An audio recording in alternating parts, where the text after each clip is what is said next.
Welcome to Historically Speaking. Our celebrity guest today is Olivia Boughton, and we are going to be discussing two migration paths to West Rutland, a conversation about your Gawet and Bartlett ancestors. And you and I have some history together doing various things, and as we can see on the screen up there we were on your first tea and talk. Yes. But today, we're switching seats. We are. We are, and you are now in the hot seat. So we are going to begin first with your Gawet ancestry and then the Bartletts. Okay. And how do you, if people ask you, what's your ethnic identity, what do you say? I usually just say Polish, Okay. and I'll say a little French Canadian, because on my dad's side, both his parents were Polish, and my mom half and half. Right, So. right, yeah. So probably it tilts more towards Polish, Yes. but some French Canadian, Yes. As we'll see. And of course, forever in this community, even though your married name is Boughton, who is Olivia Boughton? Oh, you mean Olivia Gawet. I get that a lot. Yeah. Now, how would you pronounce the surname correctly, as in the time of your great-grandfather? Yes, Gawet. Gawet, okay. No, there's no T. So the T used to be an L with a slash, Okay. right, which is a Polish letter that we don't have. Right. So, and it's pronounced as a W. Okay. So Gawet. Gawet. Okay. There you go. That's good. So we will work our way back in time, and thank you for supplying some family photographs. And we have here your grandparents' marriage on the 11th of October, 1952. I won't even try to pronounce your grandmother's maiden name. Broza. Broza. Okay. A lot of them dropped the Z over time. So This is such a wonderful period wedding photo. Right. And if I didn't know the year, which I looked up, I would have known from the style, because her dress is probably Duchess satin. And one of the things that is really indicative of the prosperity of post-war America is the beautiful excess of train Yes. that she has had. They've been married during the war or during the Depression. They would not have indulged with such a beautiful train. And working back, this is really a wonderful photograph of your great-grandfather, Joseph, his wife, Mary, and their children. And my understanding from what we discussed, your dad is on his father's lap. my grandfather. Your grandfather. My grandfather's actually in front of my great-grandfather. So he's the Oh, he's not littlest on the- boy. Okay, so I can't point to it. So You're right. You can't Yep. point to it, but he's Yep. he's in between his father's hands there. Right. Yeah. So when you look at this photograph, Mm-hmm. what does this say to you? Gosh, a lot of things. Well, what always strikes me about this is how everyone is so still and expressionless, like very serious looking. And I know photography at that time was not what it is today. But I often look at my grandfather in this one and I wonder, why was he there? Was he being rambunctious? He's kind of leaning, and did Dad have to hold him in place? Yeah, but I imagine, and I don't know for sure, but I imagine that this was maybe a First Communion day. Yes, I can see that. His sister, who is on the right, obviously Yes. is in her First Communion Yes. Outfit. And I think that the eldest girl at the left is Philomena. Yes. And she was the longest lived of the children. And what we know, this has to be, I would say, from your Aunt Teresa's. She is the baby on her She's the mother's, baby. And she really is on her mother's Yes, lap. she is on her So mother's lap. if she is about 2, I would date this to about 1926, because at the age of 16, Philomena left and joined the Felician Sisters Yes. and went off to New Jersey. Yes. And I think that as we talk a little bit more about this family, they represent classic Polish migration, and it's synonymous with the establishment of St. Stanislaus Kostka Church and Monsignor Mechulka, who gave his life to that community. And it was he who brought the Felician sisters from Warsaw to staff the school. So, I mean, your family is just deeply entwined in all of that. Yes. And you also sent me this wedding picture of your great-grandparents. But here is the thing. I don't know where they were married. Really? They did not get married in Vermont. Oh, that's interesting. At least not that I could find. Wow. And the other... I don't know either. well, here is my surmise. Your great-grandmother was here 5 years earlier. So she obviously was placed with brothers, sisters, aunts, uncles. So this might have been in Connecticut, it might have been in New York State, but it's a wonderful period photograph. It is. And obviously the ribbon on your grandfather is not only festive, but it has some religious significance, probably something like a sodality of St. Joseph. Oh, wow. Very interesting document here, your great-grandfather's petition for naturalization. Now, one of the things I should have said earlier, we've all been inspired by Dr. Henry Louis Gates in Finding Your Roots. However, when we encounter images, I am not going to say, you're meeting your great-grandmother for the first time. How do you feel? You are very capable of telling me how you feel. You respond to appropriate social cues. So if you're dumbfounded, I might give you a little twitch to say something. But as we look at this, here it was, he became an American citizen as soon as he could. He took out his petition on the 30th of December, 1912, marble worker. And it gives his birthplace as Widelka, which was in Austrian Poland. And you probably knew that exactly where Yeah, I knew he came. Widelka, yes. Now here is what I think is a little bit off on here, because 7 years after the fact, he's trying to remember the exact date in which he came to New York. So I combed the entire summer of 1905 looking for the Friedrich de Grosse sailing out of Bremen. It did not sail out on that day. Oh, wow. So, I mean, obviously he immigrated, and they do reference the ship manifest, but I can't match it yet. So, to be continued. Wow, on that's that note. fascinating. And here is your great-grandfather's obituary. Oh, wow. And as you read this, and again, I've written a lot of obituaries, and in writing my mother's obituary recently, I was very diplomatic on how I express things. So if my mother had proofread it before she died, she would not want her stepfather mentioned. But out of deference to my aunts, I said, born, daughter of, raised by stepfather. I mean, that's a fact of history. Right. But there's something, if you've read this obituary before, oh, you haven't?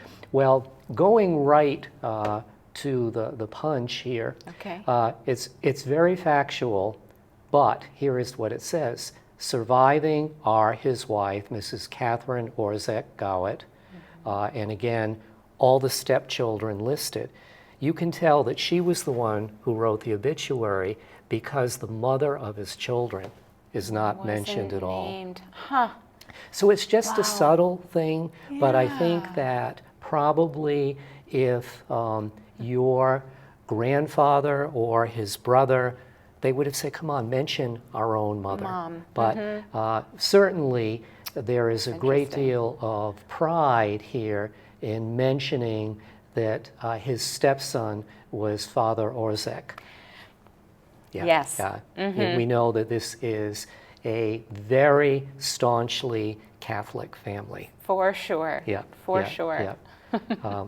But a nicely detailed obituary. And here is a man, as I read this is a real, I wouldn't say rags to riches, but an immigrant who came with nothing that built up a business. And what a sense of accomplishment. And yet, as you have been to the cemetery, he has a very simple gravestone. And that is part of the mentality, I think, of humility and not having an exorbitant mausoleum, which would come in later generations. Right. Yeah. Right. Yeah.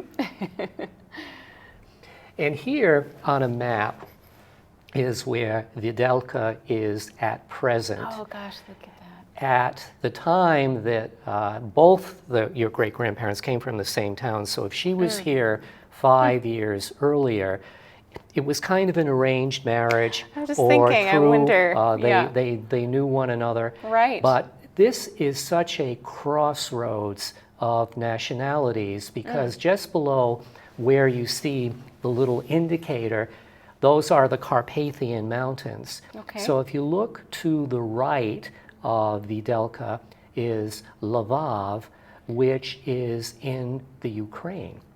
So you think of war-torn Ukraine, Slovakia. So of course in his manifest, he said, Joseph Gawet said, that he was from the region of Galicia, which can confuse people because there's also a Galicia in Spain, but it's just this province of Austrian Poland. And he departed from Bremen, so you can see where I have that indicated on the map, and that is a train journey of 410 miles. Wow. So you think of Wow. the risk of an immigrant coming alone, 410 miles to Bremen, and then about 10 days to cross to the United States. Wow. And what we're missing here are all the networks. How did he know of jobs in Vermont in this tiny little village Right. in Austrian Poland? Right. Those are the stories that are lost to us, but Yeah. really, really interesting. Now we come to the Bartletts. As long as there is an Earth, there will always be Bartlett West Rutlands on the planet. And just the sheer scope of this family. Yeah. And Yeah. are you in this picture as a we? I am not. No, I'm not. So how do they manage that? I know. I looked for myself. Well, this actually was my birthday that year. Okay. Yes. My third birthday. So perhaps I was. Yeah, and probably elsewhere. they probably thought you had better things to do than be overwhelmed by a crowd. But Yes. I can't think of any family in the area that was more prolific than they. Yeah. It's just incredible. So true. And when you think of this is 38 years ago, Yes. to think of how many more people there are today. Right. So we're going to work our way back in time through the Bartlett family. And here is your mom. And she really is in her mother's lap. Charming picture of her dad. And so her dad is Philip. Right. Right. And Philip was one of a very large family. So we can see here, I believe that his parents had 10 children.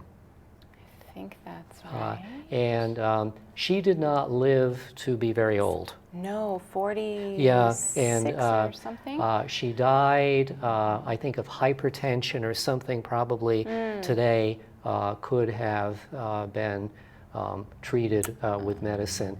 And here you supplied their wedding picture. So here is another French-Canadian connection for you of Joseph Arthur Bartlett and Marie Rose Leclerc. Now people look at that name and if they don't know how to pronounce it correctly, they say Leclerc. Leclerc. But it is Leclerc. And they were married in Sacred Heart of Mary Church when there was a mission in West Rutland. Really? Yeah, yeah, Oh my gosh. yeah. Wow. I did not know that. So that is a neat picture. And as far as the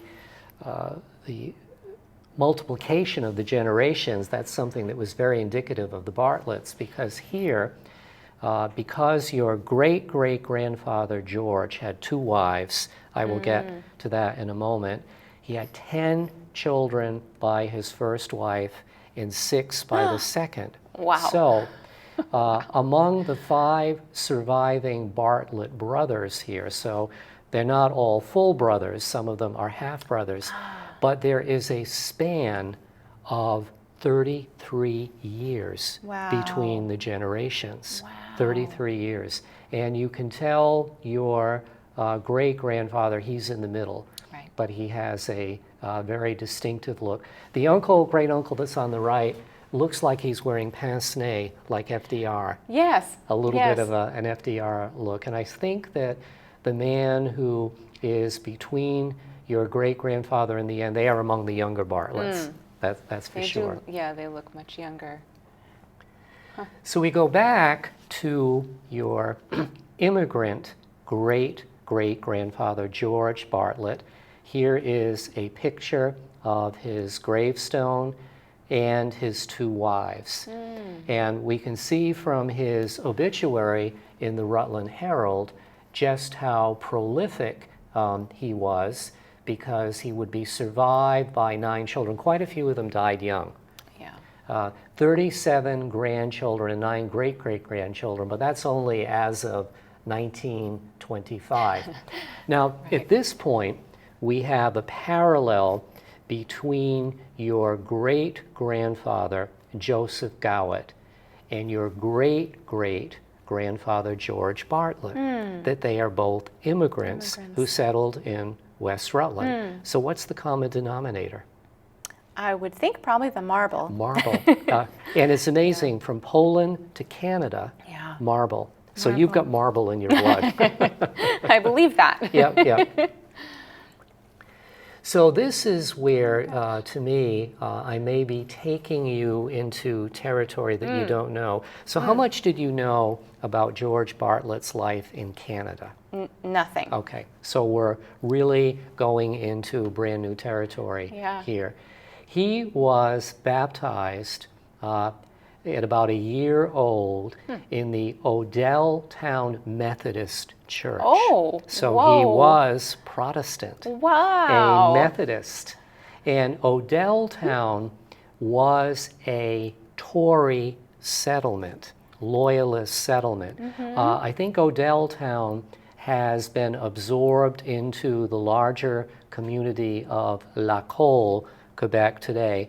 But the question that is provoking me is Bartlett, which is a very Yankee name. What's he doing in French Canada? Was there a loyalist somewhere in the family?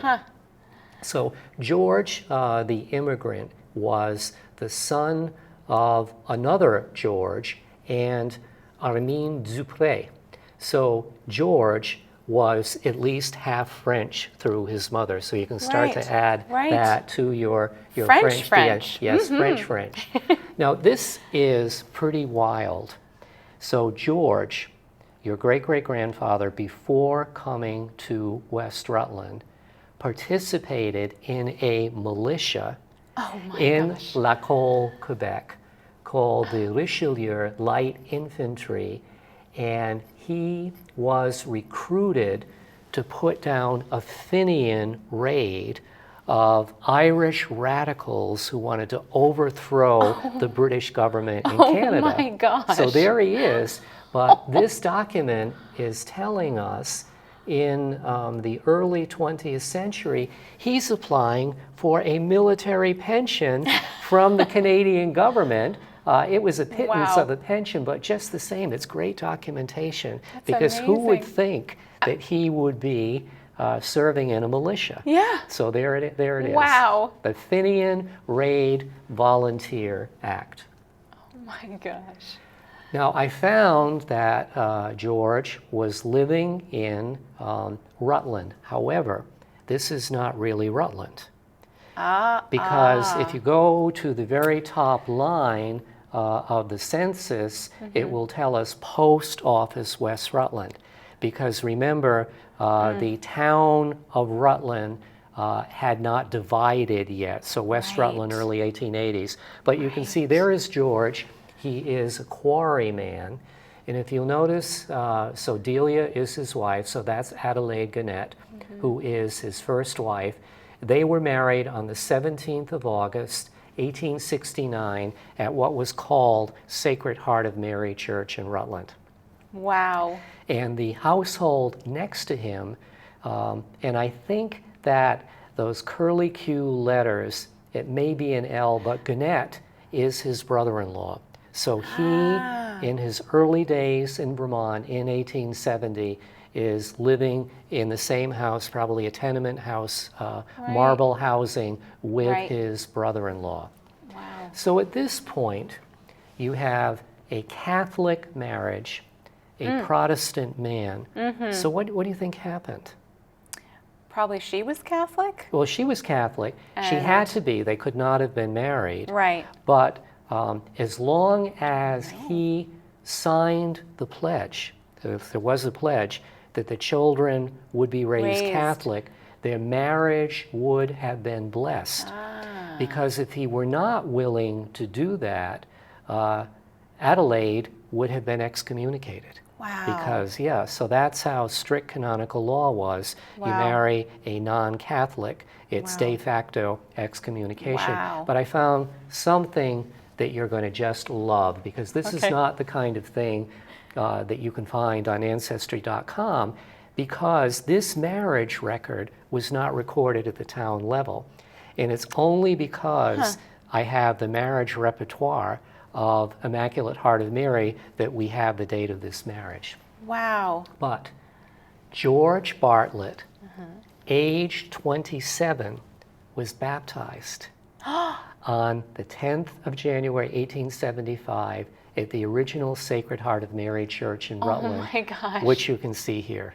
Wow, so he converted. He converted. Wow. So that's a testament of love, isn't it? Wow. Oh my goodness. Yeah, and it's rare that, I don't think there was any dunking going on at the church, but for a 27-year-old man to be baptized, that's pretty significant. I was going to say, I'm sure that was very unusual. And it also promotes harmony in the family, because certainly it may not be as difficult today for some people with a more casual attitude towards religion, but once upon a time, if you had parents of different faiths, it would have been tension within the household. So where we are going to go next is looking further within these Bartletts. So here in the Odelltown Methodist Church in 1846, I have the marriage of George Bartlett, who is immigrant George's father and mother, and her name is Hermine Dupré. So she is another French Canadian that for whatever reason became Protestant. And they lived a long time. They lived into the 20th century. Wow. And here is George the immigrant's father, his burial in Lacolle, Quebec. And you can see the burial record written out. He died on the 21st day of September in the year of our Lord, 1908, and he was 89. Wow. A good age. Yes. Now here is where it gets a little complicated. This burial record is of that George's mother, but I have no documentation on immigrant George's grandfather. We know that in 1831 he was living in Lacolle, Quebec, and you can see it's the writing here is very difficult, but it's G.C. Bartlett, which is definitely a Yankee name. He is a cultivateur, which means he's a farmer.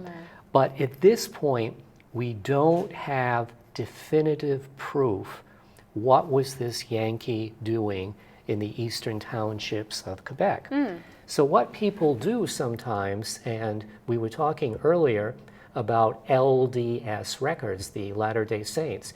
So yeah. someone grafted him into a family and said, oh, he is the same George Bartlett who was born in Connecticut in 1770.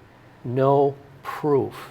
So one of the things my campaign promise to you is that I will investigate this further because there's a missing piece here of how American George Bartlett ended up in the eastern townships of Quebec. He may have been connected to a Connecticut family. He may have been connected to a Vermont family. But I don't make genealogical conclusions without having the support Evidence. to back it up. So Right. that's a good mystery. And I think the way it may be solved in some of the sites, the wiki trees, is there are Bartletts who have contributed their Y DNA.